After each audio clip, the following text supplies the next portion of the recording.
Good morning and again welcome back to my daily blog. সকালের workout করে আগের ভিডিওর জন্য স্ক্রিপ্টটা লিখে চলে এসেছি ব্রেকফাস্ট বানাতে। আজকে বানানো হবে রুটি। এই তো রুটি, বিনস ভাজা আর তার সাথে একটা কলা দিয়ে ব্রেকফাস্টটা করেই দেখি একটা পার্সেল এসেছে।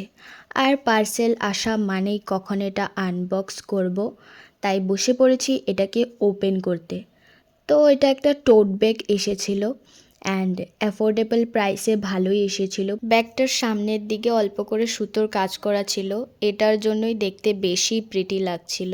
অ্যান্ড ভেতরটা তো অনেকটা স্পেস আছে। তারপর পার্সেলটা ওপেন করার পর একটু পড়াশোনা করে নিলাম, এরপর স্নান করে লাঞ্চ করে দুপুরে ঘুমিয়ে পড়েছিলাম, কারণ দুপুরে টিউশন পড়ানোটা ছিল না।